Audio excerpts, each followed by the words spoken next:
안녕하세요, 김용수입니다. 오늘은 신동엽의 시 중에 왜 쏘아? 라고 하는 시를 이야기해 보겠습니다.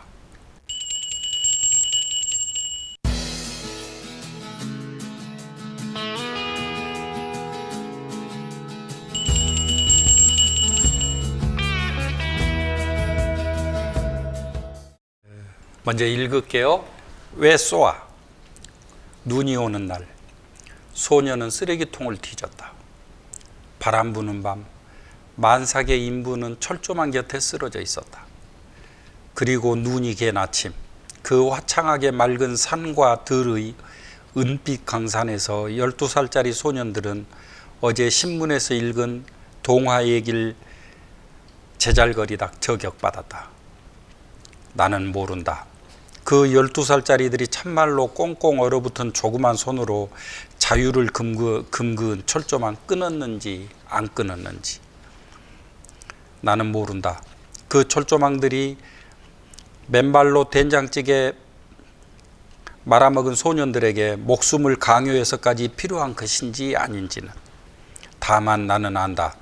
지금은 이중으로 철조망이 쳐져 있고 검은 창고가 서 있지만 그 근처 양지바른 언덕은 우리 어렸을 때만 해도 머리에 흰 수건 두른 아낙네들이 안방 이야기를 주고받으며 햇빛에 목하단 콩깍지를 말리던 곳이다. 그리고 또 나는 안다.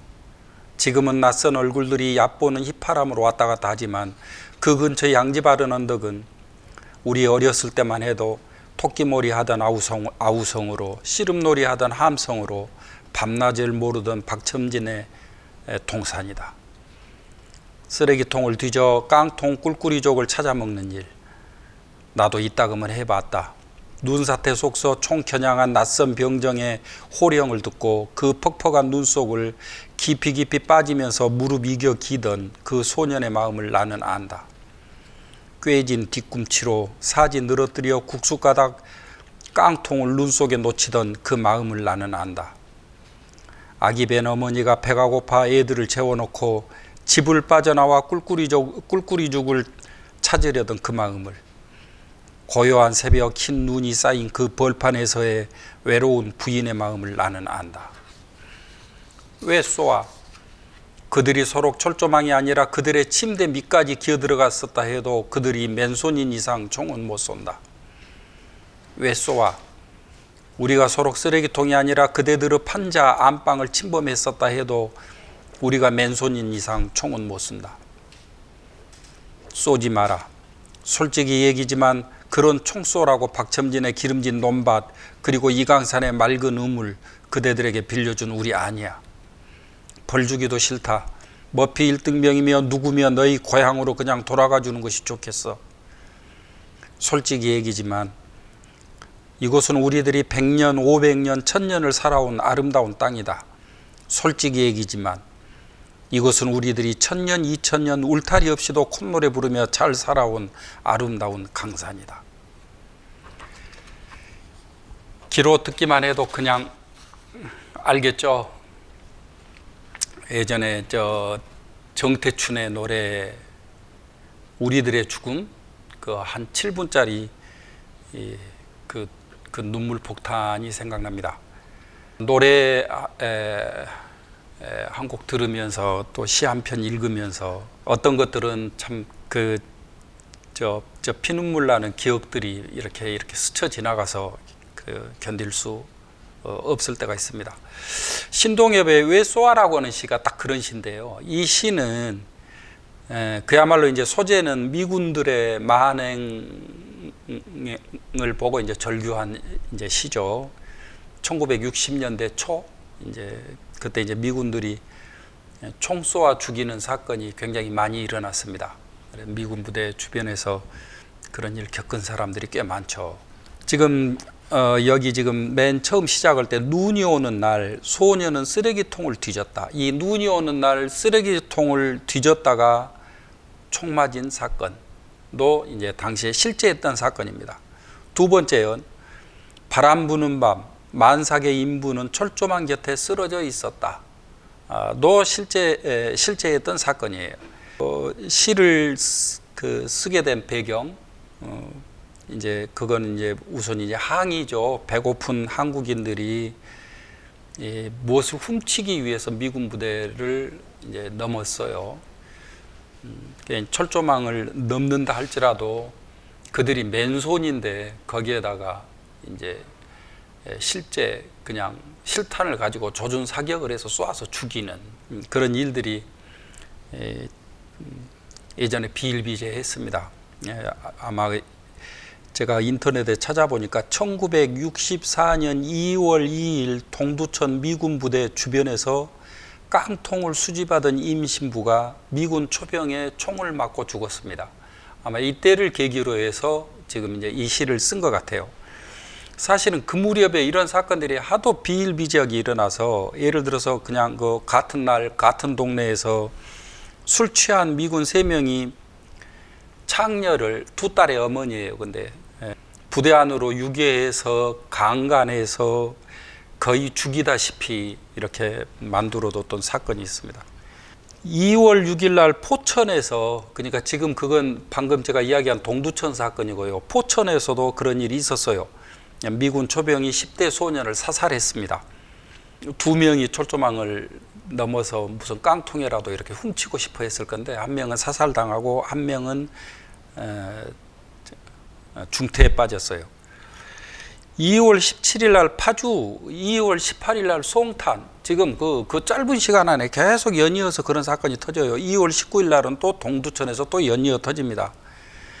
이것들을, 이런 사고가 많이 나니까 주한 미군 당국이 뭐라고 이야기하냐면 부대 시설을 보호하기 위해 필요한 조치였다, 이렇게 얘기를 합니다. 그래서 부대에 접근하지 말아달라고. 그때 이제 어떻게 설명을 하냐면은, 주한 미군 부대에서 매달 7만 달러어치 물품이 도난당하는데 한국 법원은 미군 부대 도둑을 강력 처벌하지 않는다고 미 8군 사령관이 불평을 했어요. 여기에 나중에 이제 대통령 됐었죠. 김영삼, 당시에 이제 야당 대변인 할 때, 사람의 목숨이란 것이 70만 달러 이상의 물질적 손실과 비교될 수 없는 것이다 라고 이렇게 논평을 했습니다. 지금 이 외소화는 우리가 일상생활 속에서 사용하는 구호체를 그대로 가지고 실제 무대들을 그냥 그대로 그리고 있습니다. 나는 모른다. 그 철조망들이 맨발로 된장찌개 말아먹은 소년들에게 목숨을 강요해서까지 필요한 건지 아닌지. 다만 나는 안다. 지금은 이중으로 철조망이 쳐져 있고 검은 창고가 서 있지만 그 근처 양지바른 언덕은 우리 어렸을 때만 해도 머리에 흰 수건 두른 안악들이 안방 이야기를 주고받으며 햇빛에 목화당 콩깍지를 말리던 곳이다. 제가 생각할 때 신동엽 씨가 아주 무슨 수사도 없이 그대로 그냥 직격탄으로 꽂히듯이 이렇게 읽히는 이유는 아마 본인의 감정이 많이 실려있기 때문일 거예요. 말 한마디 한마디에. 거기에 시인이 이렇게 얘기를 하고 있습니다. 쓰레기통을 뒤져 깡통 꿀꿀이족을 찾아 먹는 일, 나도 이따금은 해봤다. 사실은 신동엽 시인이 직접 겪은 일이기도 합니다. 1950년, 51년 이 무렵에 이제 신동엽 시인이 죽을 고비를 계속 넘는데, 노문 선생님 회고록 이제 읽어보면은 신동엽 시인이 어떻게 사선을 넘는지 1951년도에 이제 그런 얘기들이 쭉 이렇게 이제 회고되어 있습니다. 눈사태 속서 총겨냥한 낯선 병정의 호령을 듣고 그 퍽퍽한 눈 속을 깊이 빠지면서 무릎 이겨 기던 그 소년의 마음을 나는 안다. 신동엽 시인의 체험과 아주 가까운 곳에 있는 일들입니다. 거기에 대해서 신동엽 시인이 분노를 하는 거죠. 그들이 서로 철조망이 아니라 그대들의 침대 밑까지 기어 들어갔었다 해도 맨손인 이상 총을 쏘아서는 안 된다. 지금 이제 그 이야기를 하는 겁니다. 그들이 맨손 이상 총은 못 쏜다. 강도가 아니라 좀도둑 아닙니까? 그 다음에 생계형이잖아요. 전부 악의를 가지고 한 것이 아니잖아요. 옛날 사람들은 사실은 그 울타리 넘어서 닭서리하고 이런 게 미덕이었어요. 1960년대만 해도 다 그렇게 했어요. 시골에서는 아무렇지도 않고 그냥 웃고 지나가는 문제들에 속합니다. 그 배고프고 가난한 시골에서 좀 심하게는 씨암탉을 훔쳐서 닭서리를 해도 거기에다가 배상을 청구하거나 그러지는 않습니다. 지금 여기는 그런 정도가 아니고 사살을 해버린 겁니다. 예, 그런 총쏘라고 박첨진의 기름진 논밭, 그리고 이 강산의 맑은 우물 그대들에게 빌려준 우리 아니야. 이 기름진 논밭과 이 맑은 우물 위에서 사는 사람들은 심성이 이렇게까지 모질질 않아요. 그런 정도의 사건은 절대로 일어나지가 않았습니다. 내가 화자가 정말 화가 나는 것은 어떤 거냐면은 너희들이 지킨다고 지금 하고 있는 것이 너희 거냐? 우리 거지. 근데 너희들이 우리를 위해서 지킨다고 해놓고 우리를 왜 죽이냐? 그런 총쏘라고 박첨진의 기름진 논밭 빌려준 거 아니다. 솔직히 얘기지만 이곳은 우리들이 1000년, 2000년 울타리 없이도 콧노래 부르며 잘 살아온 아름다운 강산이다. 제가 생각할 때 이 외소화는 굉장히 통렬한, 굳이 말하자면 이제 반미 자주화를 노래한 시인데, 실제 한 사건을 어떤 큰 의미 부여를 하지 않고 그냥 그대로 자기 느낌 그대로 그냥 되짚어서 이야기했던 그런 시입니다. 아마 이렇게 해서 다친 사람, 죽은 사람 굉장히 많죠.